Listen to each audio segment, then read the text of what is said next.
మీ డబ్బుని ఆర్బీఐ యొక్క ఈ స్కీమ్ లో ఇన్వెస్ట్మెంట్ పెట్టి ఎఫ్డి కన్నా ఎక్కువ ఇంట్రెస్ట్ పొందొచ్చు. సేవింగ్స్ బ్యాంక్ అకౌంట్ లోనే పెడితే 2 to 3% ఇంట్రెస్ట్ రేట్ వస్తుంది. అలా చేయకండి. అలానే తక్కువ ఇంట్రెస్ట్ రేట్కి ఫిక్స్డ్ డిపాజిట్ లో మీ డబ్బుని లాక్ కూడా చేయకండి. అందుకేనండి RBI savings bond, reserve bank of India guarantee ఇచ్చే ఈ బాండ్ పైన ఎలా ఇన్వెస్ట్మెంట్ పెట్టాలి, ఎంతవరకు ఇన్వెస్ట్మెంట్ పెట్టొచ్చు, రేట్ ఆఫ్ ఇంట్రెస్ట్ ఎంత ఉంటుంది, ఎలా డిసైడ్ చేస్తారు, ఎప్పుడు ఆ గ్రోత్ అన్నది నా అకౌంట్కి ట్రాన్స్ఫర్ అవుతుంది, వీటన్నిటి గురించి డీటెయిల్గా ఈ వీడియోలో నేను ఎక్స్ప్లెయిన్ చేస్తాను. సో వీడియో ఎండ్ వరకు తప్పక చూడండి. నమస్కారం, నేను అభిషేక్ రామప్ప. ఇంతవరకు మన యూట్యూబ్ ఛానల్కి సబ్స్క్రైబ్ అవ్వకపోతే ఇప్పుడే సబ్స్క్రైబ్ అవ్వండి. అలానే మీరు ఎక్స్క్లూజివ్ కాంటెంట్ని యాక్సెస్ చేయాలి అనుకున్నట్లయితే బాస్ వాలా తెలుగు ప్రైమ్ మెంబర్షిప్ స్టార్ట్ చేశాను. ఛానల్ ప్రొఫైల్ విజిట్ చేయండి, కిందున్న జాయిన్ బటన్ క్లిక్ చేయండి.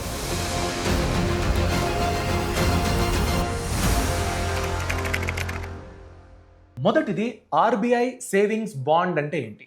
ఈ ఆర్బీఐ సేవింగ్స్ బాండ్నే ఆర్బీఐ ఫ్లోటింగ్ రేట్ బాండ్స్ అని కూడా పిలుస్తారు. ఇది 2020లో స్టార్ట్ అయిన ఒక ఇన్వెస్ట్మెంట్ ఆప్షన్ అండి. మీరు గనక ఆర్బీఐ సేవింగ్స్ బాండ్లో ఇన్వెస్ట్మెంట్ పెట్టినట్లయితే గవర్నమెంట్కి ఆ డబ్బుని అప్పిచ్చినట్టు. దీన్నే డెట్ ఇన్స్ట్రుమెంట్ అంటారు. గవర్నమెంట్ మీ దగ్గర లోన్ తీసుకుంటుంది, ఆ లోన్కి ఇంట్రెస్ట్ కూడా రీపే చేస్తుంది. సో దీంట్లో ఎలాంటి మార్కెట్ రిస్క్ ఉండదు. నా డబ్బు తీసుకుని స్టాక్ మార్కెట్లో పెడతారు, మ్యూచువల్ ఫండ్స్లో పెడతారు, ఏదైనా మార్కెట్లో ప్రాబ్లం అయితే నా ఇన్వెస్ట్మెంట్కి ప్రాబ్లం అవుతుంది, అలాంటిది లేదు. సో రిస్క్ ఆల్మోస్ట్ జీరో అనుకోవచ్చు. అలాంటి రిస్క్తో గుడ్ రిటర్న్స్ మీరు ఆర్బీఐ సేవింగ్స్ బాండ్ లేదా RBI floating rate savings bond దీని ద్వారా మీరు పొందడానికి ప్లాన్ చేసుకోవచ్చు. సరే, ఈ RBI floating rate savings bond ఎలా వర్క్ అవుతుంది? ఇది ఆర్బీఐ ఇస్తున్న ఒక ఇన్వెస్ట్మెంట్ ఆప్షన్. దీంట్లో మీరు వన్ టైం లంసమ్ ఇన్వెస్ట్మెంట్ చేయొచ్చు. అంటే నేను ఎవ్రీ మంత్ ఇన్వెస్ట్మెంట్ చేయొచ్చా? అవకాశం లేదు. వన్ టైం మీరు ఇన్వెస్ట్మెంట్ పెడతారు. ఈ డబ్బు పైన 8.05% ఇంట్రెస్ట్ రేట్ని ఆర్బీఐ మీకు పే చేస్తుంది. మీ ఇన్వెస్ట్మెంట్ ఎంతైతే వడ్డీని సంపాదిస్తుందో ఆ వడ్డీని సంవత్సరానికి 2 సార్లు మీ ఇన్వెస్ట్మెంట్ అకౌంట్ ఏదైతే ఉంటుందో దానికి ట్రాన్స్ఫర్ చేస్తారు. ఎప్పుడు? 1 జనవరి మరియు 1 జూలై సెమీ యాన్యువలీ మీ ఇన్వెస్ట్మెంట్ అకౌంట్కి ట్రాన్స్ఫర్ అవుతుంది. ఇక్కడ మీరు చేసే ఇన్వెస్ట్మెంట్ 7 ఇయర్స్కి 7 సంవత్సరాలకు లాకిన్ అయి ఉంటుంది. మీరు ఒక్కసారి ఇన్వెస్ట్మెంట్ పెడితే 7 సంవత్సరాల తర్వాతే మీరు ఆ ప్రిన్సిపల్ అమౌంట్ని విత్డ్రా చేసుకోవడానికి అవకాశం ఉంటుంది. ఇంట్రెస్ట్ రేటు 8.05 ఇప్పుడు ఉంది. ఇది ఎప్పుడు ఫిక్సా? నో. అందుకే ఈ స్కీమ్ యొక్క పేరు RBI floating rate savings bond. అంటే రేట్స్ వేరీ అవుతూ ఉంటుంది. ఎన్ని సంవత్సరాలకు లేదా ఎన్ని నెలలకు చేంజ్ అవ్వచ్చు? ప్రతి 6 నెలలకు ఆర్బీఐ డిసైడ్ చేస్తుంది ఈ బాండ్స్ పైన ఎంత ఇంట్రెస్ట్ రేట్ ఇవ్వాలి అనేది. ఒక్కసారి నేను ఇన్వెస్ట్మెంట్ పెట్టేశాను, 7 సంవత్సరాలకు ఇదే ఇంట్రెస్ట్ ఫిక్స్ అయి ఉంటుంది, అలా ఉండదు. ఇప్పుడు 8.05 ఉంది. 6 మంత్స్ తర్వాత దాన్ని అగైన్ ఆల్టర్ చేయడానికి అవకాశం ఉంటుంది. సో 2026 జూలైకి ఈ రేట్స్ మళ్ళీ రివైజ్ అవ్వడానికి అవకాశం ఉంటుంది. ఫర్ ఎగ్జాంపుల్, మీ దగ్గర ఓ ₹1,00,000 అమౌంట్ ఉంది. సేవింగ్స్ బ్యాంక్ అకౌంట్లో ఉంటే అంతే మంచిది కాదు. దాని గురించి నేను ఆర్బీఐ సేవింగ్స్ బాండ్లో ఇన్వెస్ట్మెంట్ పెడతా అన్నట్లయితే ఆ ₹1,00,000 మీద మీకు 8.05% అంటే ₹8,050 జనరేట్ అవుతుంది సంవత్సరానికి. దీన్ని జనవరి 1 ₹4,025 మీ ఇన్వెస్ట్మెంట్ అకౌంట్కి ట్రాన్స్ఫర్ చేస్తారు. అలానే మిగిలిన ₹4,025 జూలై 1కి మీ ఇన్వెస్ట్మెంట్ అకౌంట్కి ట్రాన్స్ఫర్ చేస్తారు. దీన్ని నేను విత్డ్రా చేసుకోవచ్చా? నో అండి, అలాంటి ఆప్షన్ లేదు. మీరు 7 సంవత్సరాల వరకు వెయిట్ చేయాల్సిందే. 7 సంవత్సరాల తర్వాతే ఇన్వెస్ట్మెంట్ మరియు వడ్డీ అన్ని కలిపి మీకు విత్డ్రా చేసుకోవడానికి అవకాశం ఉంటుంది. ఈ స్కీమ్లో మీరు ఇన్వెస్ట్మెంట్ పెట్టాలంటే మినిమం ఇన్వెస్ట్మెంట్ ₹1,000, మాక్సిమం ఎంతైనా పెట్టొచ్చండి. ఇప్పుడు ప్రాక్టికల్గా క్యాల్కులేట్ చేసి చూద్దాము. నా దగ్గర ₹50,000 ఉంది.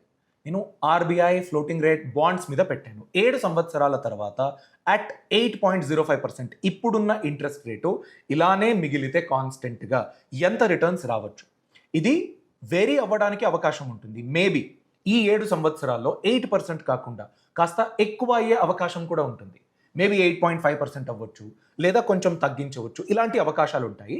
సో యావరేజ్గా 8.05% అని నేను లెక్కిస్తూ ఉన్నాను. 50,000 రూపాయల వరకు మీరు ఇన్వెస్ట్మెంట్ పెట్టినట్లయితే మెచ్యూరిటీ తర్వాత 85,969 రూపాయలు మీకు దొరుకుతుంది. లేదు నేను ఎక్కువ ఇన్వెస్ట్మెంట్ పెడతాను అన్నట్లయితే ఓ 1,00,000 రూపాయలు పెట్టారనుకోండి, 7 సంవత్సరాల తర్వాత 1,71,939 రూపాయలు అవుతుంది. అదే నేను 5 లక్షలు పెడతా చూడండి, 8,59,693 రూపాయలు అవుతుంది. మీ 5 లక్షలు 7 సంవత్సరాల తర్వాత. నేను 10 లక్షలు పెడతా అనుకున్నట్లయితే 7 సంవత్సరాల తర్వాత మీ ఇన్వెస్ట్మెంట్ 10 లక్షలు 17,19,386 రూపాయలు అవుతుంది. నేను ఇంకా ఎక్కువ పెడతా, నా దగ్గర ఉన్న డబ్బుతో రిస్క్ వద్దు, అందుకే నేను పెడతాను అన్నట్లయితే 15 lakhs అనుకుందాం. మెచ్యూరిటీ టైంకి మీ కార్పస్ 25,79,079 రూపాయలు అవుతుంది. లేదు నేను 20 లక్షల రూపాయలు పెడతా, నా దగ్గర ఉన్న బల్క్ అమౌంట్ సేఫ్గా ఉండాలనేసి పెడతా అనుకున్నట్లయితే మీ 20 లక్షలు 7 సంవత్సరాల్లో 34,38,772 రూపాయలు అవుతుంది. అదే నేను 30 లక్షలు పెడితే ఇన్వెస్ట్మెంట్ 51,58,158 రూపాయలు అవుతుంది. అంటే నా దగ్గర ఉన్న డబ్బు ఎఫ్డిలో లాక్ అవ్వకూడదు, సేవింగ్స్ అకౌంట్లో చాలా తక్కువ ఇంట్రెస్ట్ కూడా సంపాదించకూడదు, డీసెంట్గా ఎలాంటి రిస్క్ లేకుండా మంచి రిటర్న్స్ ఇవ్వాలి అనుకున్నట్లయితే RBI floating rate savings bond మీరు ఇలా ప్లాన్ చేసుకోవచ్చు. మీ 30 లక్షలు 51 లక్షలు అవుతుంది, ఎలాంటి రిస్క్ లేకుండా. ఆర్బీఐ కన్నా గ్యారంటీ కావాలా? ఇలా మీరు ప్లాన్ చేసుకోవచ్చు. మీరు ఆర్బీఐ సేవింగ్స్ బాండ్లో పెడతారు కదా ఇన్వెస్ట్మెంట్, దాన్ని గవర్నమెంట్ క్యాపిటల్గా వాడుకుంటుంది. For example schools, roads, hospital ఇలాంటి వాటిని డెవలప్ చేయడానికి వాడుకుంటుంది. అలానే మీరు పెట్టిన డబ్బుకి ఎవ్రీ 6 months ఇంట్రెస్ట్ ఏదైతే ఇవ్వాలని ఉంటుందో అది గవర్నమెంట్ మీకు పే చేస్తుంది. సో ఆర్బీఐ బాండ్ ఇలా వర్క్ అవుతుంది. దీనికి ఒక బెంచ్ మార్క్ రేట్ ఉంది, నేషనల్ సేవింగ్ సర్టిఫికేట్ ఉంది కదా, దాని యొక్క రేట్ ఎంతైతే ఉంటుందో రియల్ టైంలో, ఫర్ ఎగ్జాంపుల్ ఇప్పుడు 2026 కదా, ఇప్పుడు 7.7% ఉంది నేషనల్ సేవింగ్ సర్టిఫికేట్. దానికి ఫ్లోటింగ్ స్ప్రెడ్ అని అంటే 0.35% ఎక్స్ట్రా యాడ్ చేసి ఆర్బీఐ ఇస్తుంది. సో 7.75 ఉంది ప్లస్ 0.35 8.05 ఉంది. నెక్స్ట్ ఫ్యూచర్లో మీరు ఎంత ఉంటుంది ఈ ఇంట్రెస్ట్ రేట్ అని క్యాల్కులేట్ చేయడానికి ఇదొక ఫార్ములా అండి. నేషనల్ సేవింగ్ సర్టిఫికేట్ ఎంతైతే ఉంటుందో ఇంట్రెస్ట్ రేటు దానికి 0.35% యాడ్ చేయాలి. సో Jan 1 నుండి June 30, 2026 వరకు ఇదే ఇంట్రెస్ట్ రేట్ ఉంటుంది. ఈ ఇంట్రెస్ట్ రేట్ని రెక్టిఫై చేయడానికి అవకాశం ఉంటుంది, అలానే కూడా కంటిన్యూ చేయడానికి కూడా అవకాశం ఉంటుంది. ఇప్పుడు ఎలిజిబిలిటీ క్రైటీరియా, ఎవరు ఆర్బీఐ ఫ్లోటింగ్ రేట్ బాండ్లో ఇన్వెస్ట్మెంట్ పెట్టవచ్చు? ఇండియన్ రెసిడెంట్స్ అండి ఓపెన్ చేయొచ్చు ఈ అకౌంట్ని. సింగిల్ అకౌంట్ కూడా ఓపెన్ చేయొచ్చు, జాయింట్ అకౌంట్ కూడా ఓపెన్ చేయొచ్చు. హిందూ అన్డివైడెడ్ ఫ్యామిలీ హెచ్యుఎఫ్ ఉంది కదా, వాళ్ళు కూడా దీంట్లో ఇన్వెస్ట్మెంట్ పెట్టడానికి అవకాశం ఉంది. Minors RBI floating rate savings bond మీద ఇన్వెస్ట్మెంట్ పెట్టవచ్చు, కానీ గార్డియన్ యొక్క కేవైసీలు అవసరం ఉంటుంది. కానీ ఎన్ఆర్ఐ నాన్ రెసిడెంట్ ఇండియన్స్ దీనిపైన ఇన్వెస్ట్మెంట్ పెట్టడానికి అవకాశం లేదు. సరే, ఈ స్కీమ్ మీద నేను ఇన్వెస్ట్మెంట్ పెట్టేశాను, 7 సంవత్సరాల లాక్-ఇన్ అని చెప్పారు కదా, ప్రీ మెచ్యూర్ విత్డ్రావల్ చేసుకోవచ్చా? ఏదో ఎమర్జెన్సీ ఉంది, నేను ఇన్వెస్ట్మెంట్ పెట్టి 2 సంవత్సరాలు అయింది, ఇప్పుడు నాకు ఆ డబ్బు కావాలి అనుకున్నట్లయితే అవకాశం ఉందా? జనరల్ సిటిజన్స్ కండి, అంటే మీ ఏజ్ లెస్ దాన్ 60 years అనుకోండి, అలాంటి వాళ్ళకి ప్రీ మెచ్యూర్ విత్డ్రాల్కి అవకాశం లేదు. 7 సంవత్సరాల తర్వాతే మీరు ఈ డబ్బుని విత్డ్రా చేసుకోవడానికి అవకాశం ఉంటుంది. కానీ సీనియర్ సిటిజన్స్కి కండిషనల్ ఎగ్జిట్ ఉంది. ఆ కండిషనల్ ఎగ్జిట్ ఏంటి? మీరు సీనియర్ సిటిజన్, మీ ఏజ్ 60 years నుండి 70 years లోపల ఉన్నట్లయితే 6 సంవత్సరాల ఇన్వెస్ట్మెంట్ తర్వాత మీరు ప్రీ మెచ్యూర్ విత్డ్రాల్ చేసుకోవచ్చు. మీ ఏజ్ 70 years to 80 years ఉన్నట్లయితే 5 సంవత్సరాల తర్వాత ప్రీ మెచ్యూర్ విత్డ్రాల్ చేసుకోవచ్చు. మీ ఏజ్ 80 సంవత్సరాల కన్నా ఎక్కువ ఉంది అన్నట్లయితే 4 సంవత్సరాల తర్వాత మీరు విత్డ్రా చేసుకోవచ్చు. ఈ సీనియర్ సిటిజన్స్ కండిషనల్ క్లాజెస్ నేను చెప్పాను కదా, ఎలాంటి కండిషన్లో మీరు విత్డ్రా చేసుకున్నా కూడా మీరు పెనాల్టీ కట్టాలి. ఆ పెనాల్టీ ఎంత? 50% ఆఫ్ లాస్ట్ 6 months ఇంట్రెస్ట్. గత 6 సంవత్సరాలు అంటే 2026 జనవరిలో నేను విత్డ్రా చేయాలి అనుకుంటూ ఉన్నాను. 2025 జులై టు డిసెంబర్ ఏదైతే వడ్డీ అనేది జనరేట్ అయ్యిందో దాంట్లో 50% పెనాల్టీగా కట్టాల్సి ఉంటుంది. ఆర్బీఐ ఫ్లోటింగ్ రేట్ బాండ్ మీద ఇన్వెస్ట్మెంట్ పెడితే ఏదైనా ట్యాక్స్ బెనిఫిట్ దొరుకుతుందా? అలాంటి ట్యాక్స్ బెనిఫిట్లు లేవు.